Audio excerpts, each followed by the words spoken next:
All right, morning. I'm 78 years old, raised two kids, paid off the mortgage, buried my wife, and I've been in a nursing home for 3 years now. There's no story underneath that, no hidden drama, no falling out, no fight, none of that. Richard's a good son. Carol calls every week. They're good people. And I'm still here. That's what nobody tells you. That sometimes there's no villain. Sometimes everybody did the right thing, or at least what they thought was right. And you still end up in a nursing home room staring out a window at 6:30 in the morning alone. I was angry at first. Not at Richard, not at Carol. I was angry at something I couldn't even name right. It's like you spend your whole life being the guy who holds things together, the guy who fixes stuff. At the plant, it was 31 years of them calling me when something broke. At home, it was Dot saying, "Walter, the pipe. Walter, the garage light. Walter, Carol's car is making a funny noise." And you go, and you fix it, and you come back. That's who I was. Then Dot was gone. And after a while, Richard showed up with a suitcase and said, "Dad, I think this is better." And I agreed because I didn't have an argument anymore. The house was too big. I was forgetting things. One time I left the stove on for 6 hours. Don't even know what I was doing that whole time.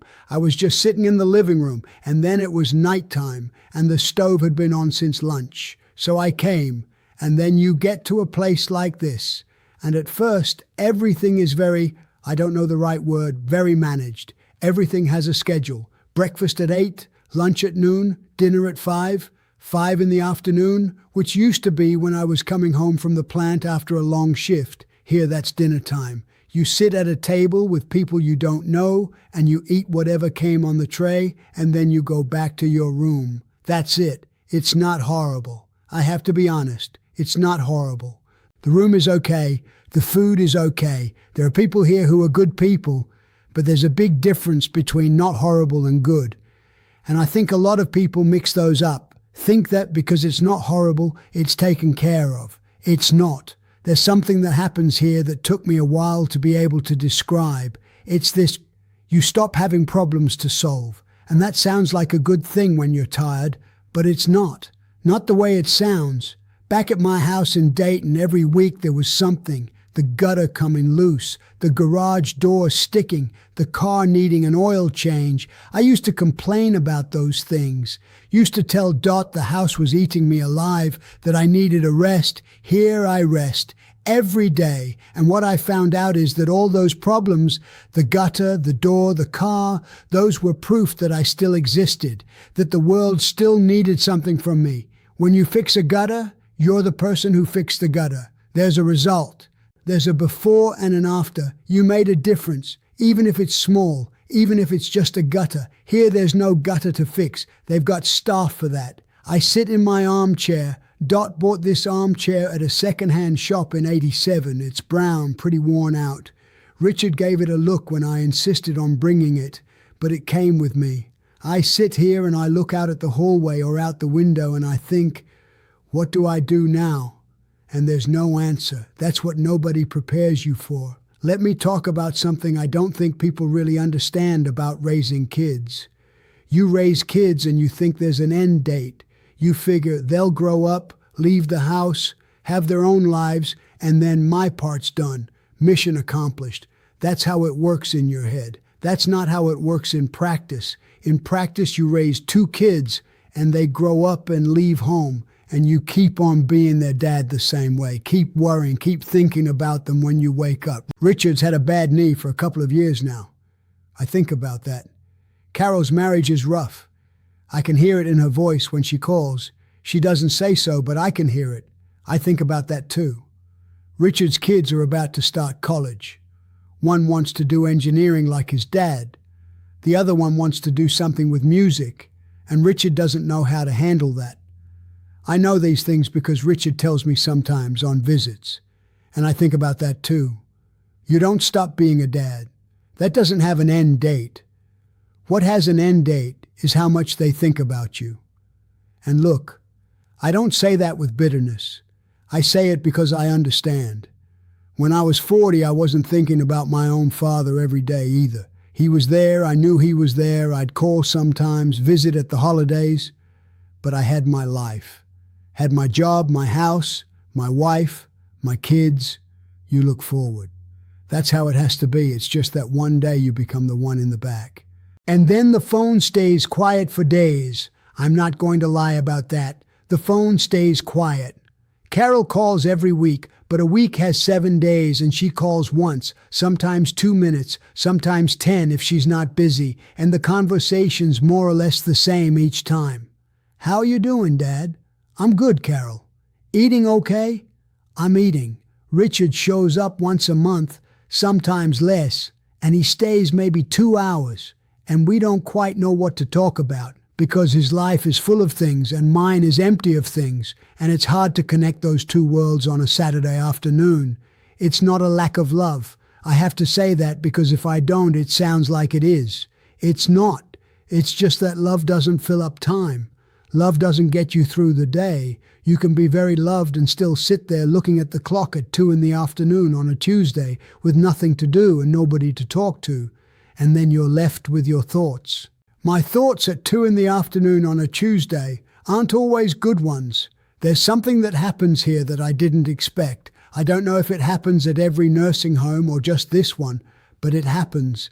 People disappear, not in any dramatic way, in a quiet way. You meet someone in the dining room, start exchanging a few words, learn their name, learn a little of their story, and then one day their chair is empty at breakfast, and nobody says anything. You ask one of the staff and she says the person was transferred or went to the hospital or went to live with family. Sometimes they die and nobody says they died. The chair stays empty and that's that. I've seen that happen 5-6 times since I got here.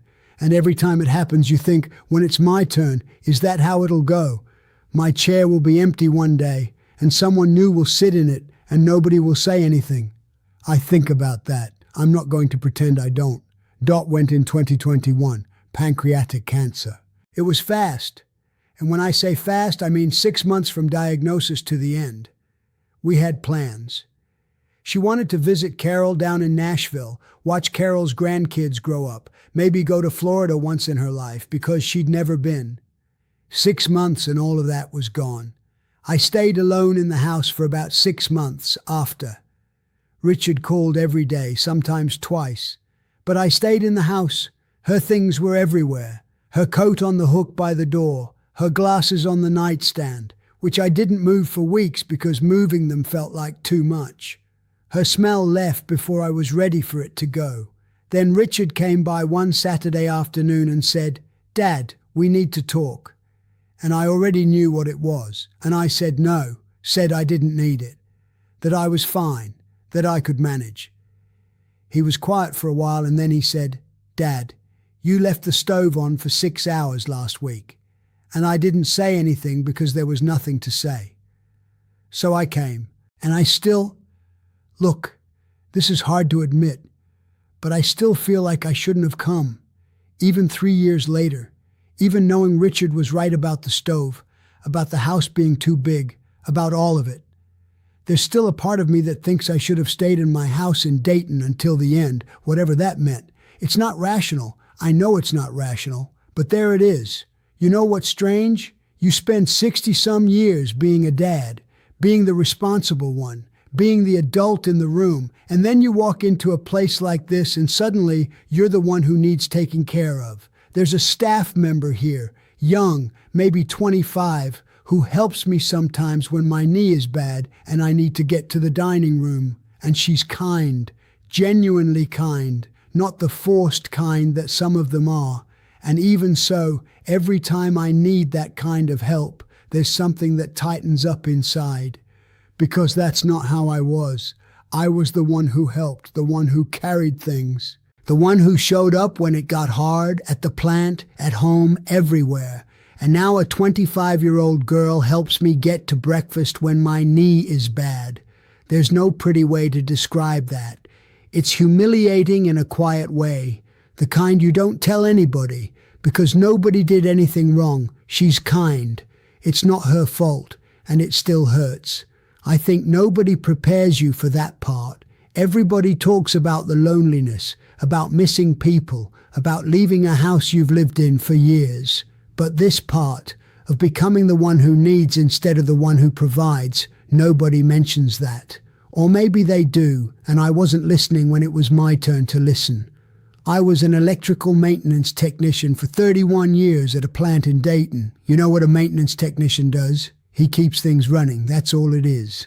The plant runs because the equipment runs, and the equipment runs because somebody's keeping an eye on it, fixing things before they break, solving it when they do break, knowing the difference between a small problem and a problem that's going to shut down the production line. I was that somebody.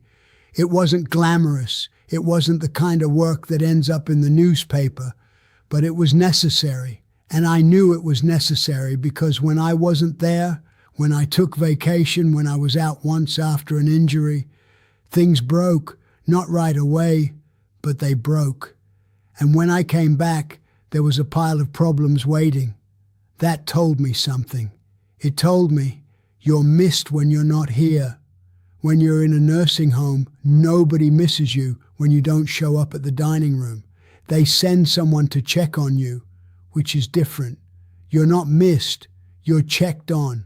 There's a big difference between being missed and being checked on.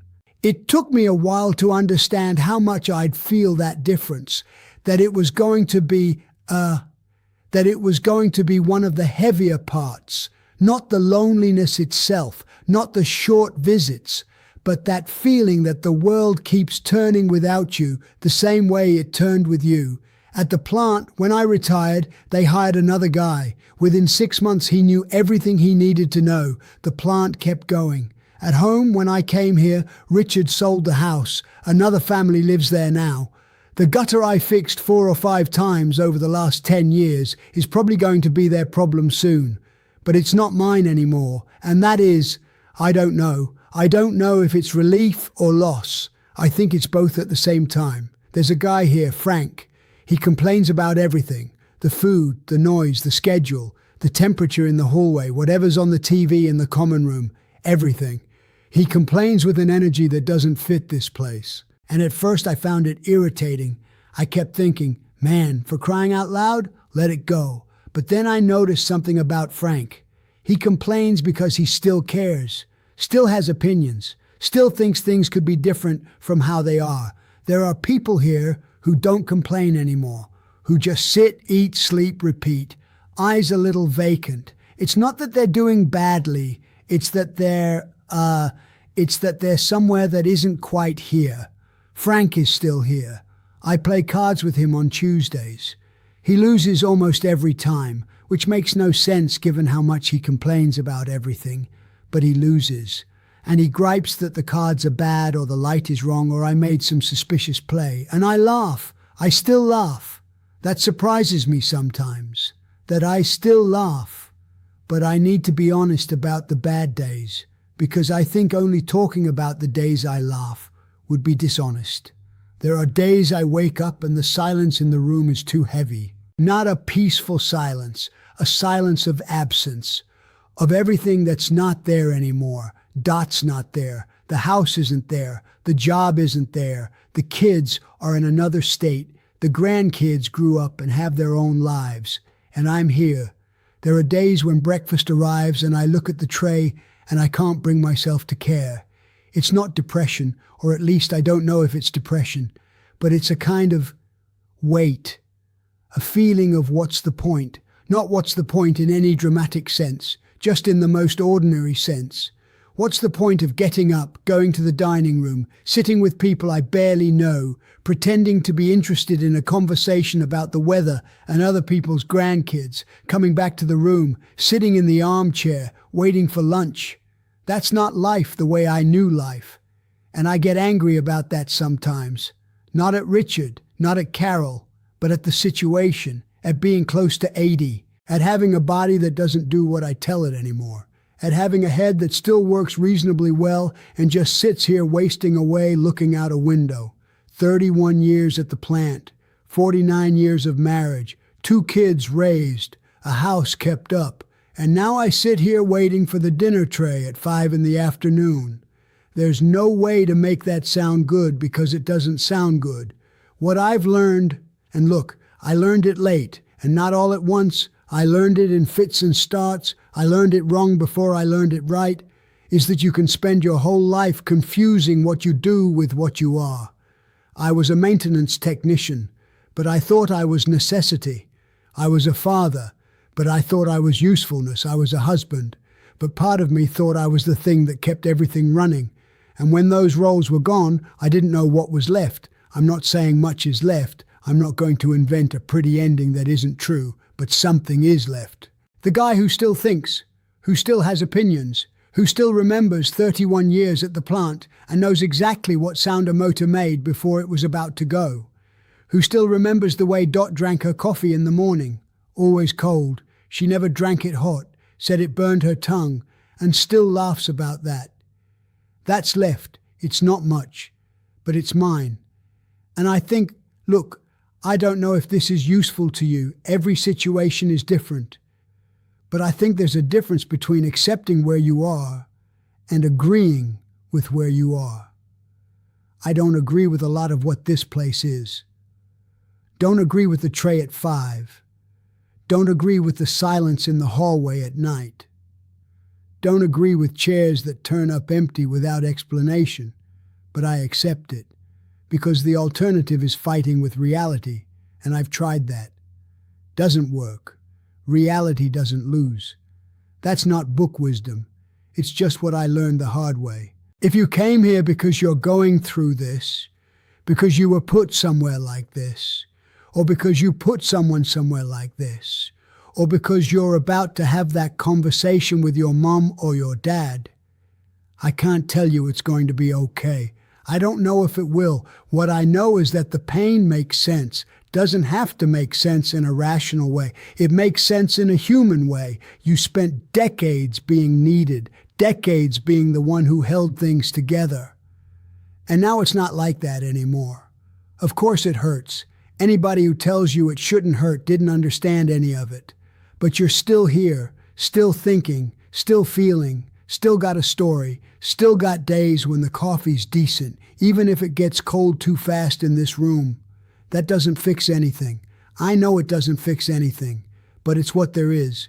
Anyway, Frank's going to give me grief about being late for cards if I don't get going. All right, we'll catch you next time.